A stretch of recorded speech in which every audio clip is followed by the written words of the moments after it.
नमस्कार दोस्तों, स्वागत है आपका मेरे YouTube चैनल एंटरटेनमेंट जोन में।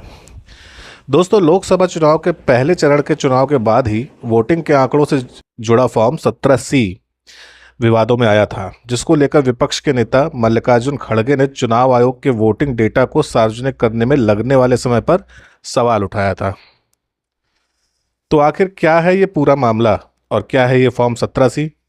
आज के अपने वीडियो में हम इसी मुद्दे पर चर्चा करेंगे और देखेंगे कि क्या है फॉर्म 17C। तो चलिए शुरू करते हैं आज का वीडियो।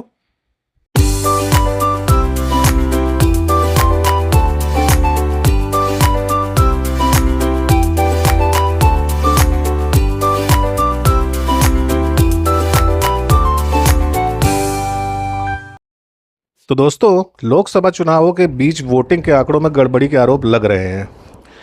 कई राजनीतिक पार्टियों का दावा है कि चुनाव वाले दिन वोटिंग प्रतिशत कुछ और होता है और एक हफ्ते बाद कुछ और।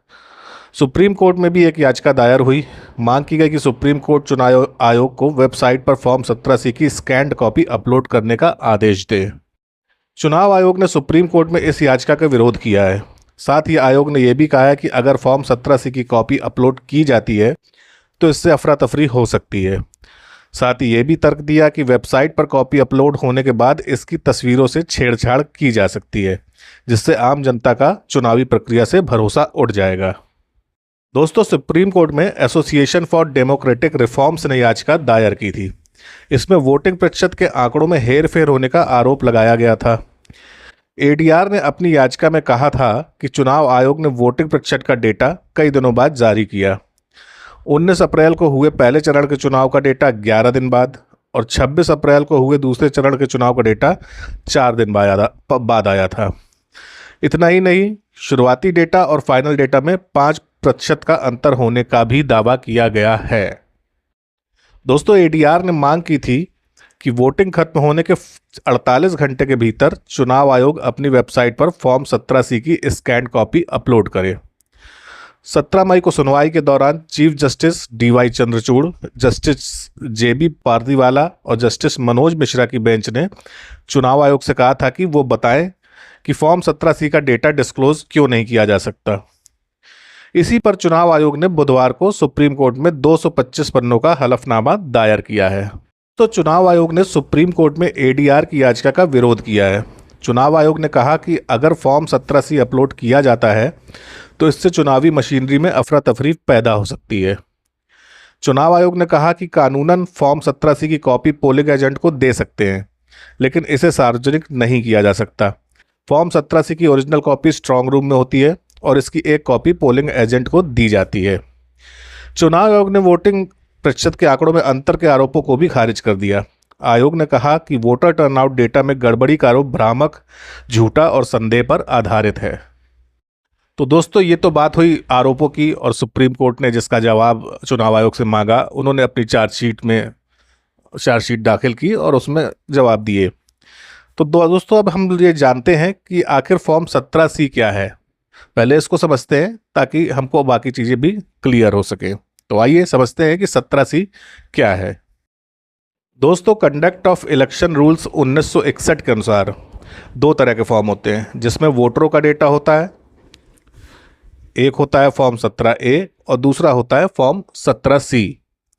फॉर्म 17A में पोलिंग ऑफिसर वोट डालने आने वाले हर एक वोटर की डिटेल दर्ज करता है, जबकि फॉर्म 17C में वोटर टर्नआउट का डेटा दर्ज किया जाता है। फॉर्म 17C को वोटिंग खत्म होने के बाद भरा जाता है। इसकी एक कॉपी हर उम्मीदवार के पोलिंग एजेंट को भी दी जाती है।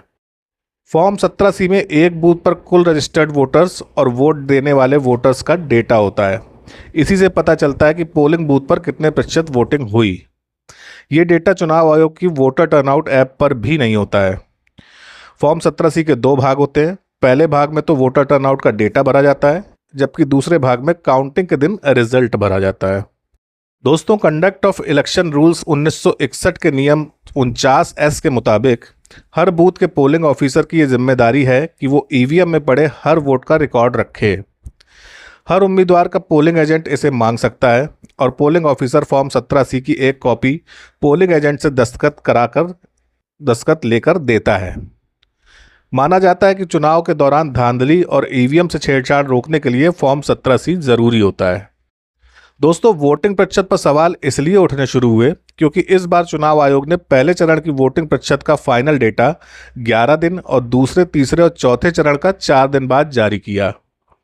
19 अप्रैल को पहले चरण की वोटिंग वाले दिन शाम 7:55 पर चुनाव आयोग ने प्रेस रिलीज जारी कर बताया कि शाम 7 बजे तक 102 सीटों पर 60% से ज़्यादा वोटिंग हुई। 26 अप्रैल को दूसरे चरण की वोटिंग वाले दिन रात 9 बजे चुनाव आयोग ने प्रेस रिलीज जारी की। इसमें बताया कि दूसरे चरण में 60.96% वोटिंग हुई।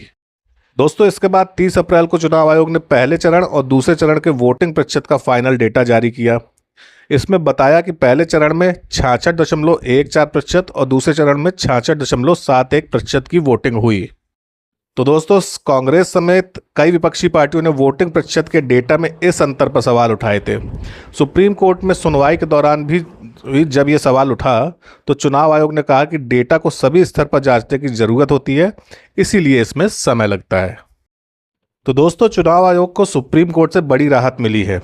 48 घंटे के भीतर मतदान के आंकड़े जारी करने वाली याचिका पर कोर्ट ने अंतरिम फैसला सुनाने से इनकार कर दिया है। कोर्ट ने कहा कि चुनावों के इस चरण में फैसला सुनाकर हम प्रक्रिया में बाधा नहीं डाल सकते। बता दें कि लोकसभा चुनाव के अंतिम आंकड़े जारी करने में देरी पर इन दिनों सियासी माहौल गर्म है। कांग्रेस नेता और वरिष्ठ वकील अभिषेक मनु सिंघवी ने 23 मई को प्रेस कॉन्फ्रेंस में कर कहा कि चुनाव आयोग का जवाब अजीबोगरीब है और एक तरह से कुतर्क है। आयोग बच रहा है, यह दुर्भाग्यपूर्ण है और दिखाता है कि चुनाव आयोग का झुकाव एक तरफा है। चुनाव आयोग का कहना है कि डेटा के साथ छेड़छाड़ होगी, कोई फोटो माफ कर सकता है, ऐसे तो फिर कोई भी डेटा अपलोड नहीं हो सकता है। वहीं राज्यसभा सांसद और सुप्रीम कोर्ट बार एसोसिएशन के अध्यक्ष कपिल सिब्बल ने कहा कि अगर गिने गए वोट अपलोड किए जाते हैं तो डाले गए वोट क्यों नहीं, ऐसे आयोग पर हम कैसे भरोसा करें। कपिल सिब्बल ने तंज कसते हुए कहा कि अब हमें भगवान के पास ही जाना होगा और मोदी ही भगवान हैं। तो दोस्तों, जब सर्वोच्च अदालत ने अपना फैसला चुनाव आयोग के पक्ष में कर दिया है तो उसके आगे किसी भी तरह की चर्चा की जरूरत नहीं रह जाती है। चुनाव आयोग की यह सारी प्रक्रिया पिछले सभी चुनावों में ऐसी ही रही थी, तो इस बार ही ये विवाद क्यों। विपक्ष को यह समझना होगा कि जब सर्वोच्च अदालत उनके पक्ष में फैसला देता है तब तो वो सुप्रीम कोर्ट के गुणगान करते नहीं थकते हैं, लेकिन उनके मन माफिक फैसला नहीं आता है तो विपक्ष संवैधानिक संस्थाओं को भी आड़े हाथों लेना नहीं छोड़ता है। सुप्रीम कोर्ट के फैसले के बाद बाकी सारी चर्चा करना व्यर्थ है, ये विपक्ष को समझना होगा। तो दोस्तों, ये था मेरा आज का वीडियो। अच्छा लगा हो तो कमेंट करके ज़रूर बताइएगा और एक लाइक ज़रूर कर दीजिएगा। आपके लाइक और कमेंट्स ही हमारा पारिश्रमिक है, हमारा वेतन है। एक वीडियो बनाने में बहुत मेहनत लगती है दोस्तों, तो प्लीज़ एक लाइक के हकदार तो हम लोग हैं ही, तो प्लीज़ एक लाइक ज़रूर करिएगा। तो फिर मैं चलता हूँ, कल मिलूँगा इसी सेम चैनल पर एक नई जानकारी के साथ, एक नए वीडियो के साथ। तब तक आप लोग अपना बहुत ख्याल रखिएगा। जय हिंद, नमस्कार, गुड बाय।